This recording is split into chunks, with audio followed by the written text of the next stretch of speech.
काम दुरुस्तीचं सुरू होतं त्यामध्ये पुन्हा एकदा रस्त्याला पुन्हा एकदा मोठे खड्डे पडलेले आहेत आणि इथे मात्र पुन्हा एकदा जे आहे टीका केलेले आहे की आता या रस्त्याच्या खड्ड्याचं जे काम आहे ते डोनाल्ड ट्रम्पमुळे जे आहे त्यांच्या भूमिकेमुळे झालेलं आहे.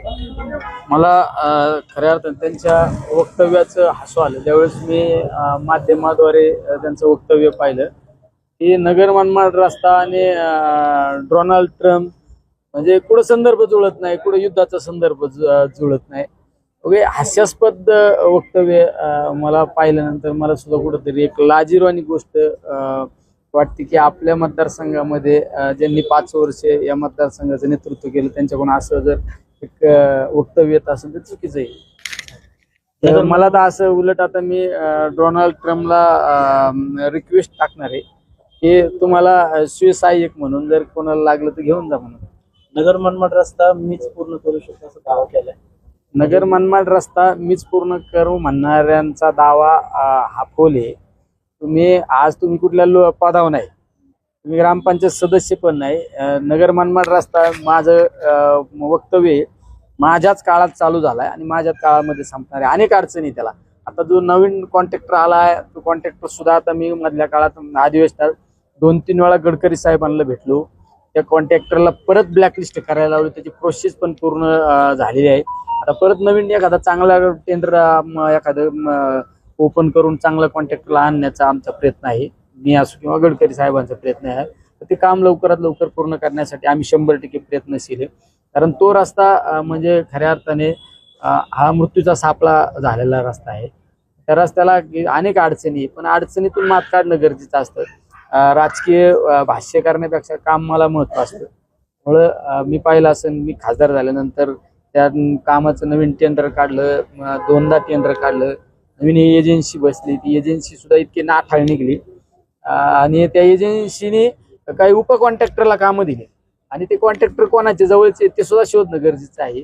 ते काही राजकीय लोकांच्या जवळचे असल्यामुळं ते मगरूर पद्धतीने त्यांनी कामच केलं नाही. पण आता कोणाच्या जरी जवळचे असते तर आपल्याला काम होणं महत्वाचं असतं. हा सगळा घटनाक्रम गडकरी साहेबांना मी सांगितला. सगळे फोटोकॉपी व्हिडिओ मी गडकरी साहेबांना दाखवली. त्यामुळं त्यांनी लगेच तात्काळ खाली यंत्रणेला सांगितलं की तो कोण कॉन्ट्रॅक्टर असेल त्याला ब्लॅकलिस्ट करा आणि त्याला परत कुठंच काम घेता येणार नाही अशा परिस्थिती. त्यामुळे त्याचा बंदोबस्त करा आणि नवीन टेंडर आम्ही लवकर काढण्याच्या प्रयत्नात आहे. त्यांनी त्या टेंडरच्या ब्लॅकलिस्टवरून जे आहे ठेकेदारांना सातत्याने ब्लॅकलिस्ट केलं जातं. त्याच्यावरून पण त्यांनी जे आहे आरोप केलेले आहे. कुणीतरी पण आर्थिक फायद्यासाठी जे आहे ठेकेदाराला ब्लॅकलिस्ट करण्याचं नाही. जर कॉन्ट्रॅक्टर एखादा चांगला काम करीत असेल तर त्याला दुनियातला कुठलाच राजकीय पुढारी त्याला ब्लॅकलिस्ट करू शकत नाही. ब्लॅकलिस्ट कोणाला केलं जातं त्याचं कामाची क्वालिटी नाही, काम वेळेत पूर्ण होत नाही, हे सगळ्यात महत्वाचं असतंय.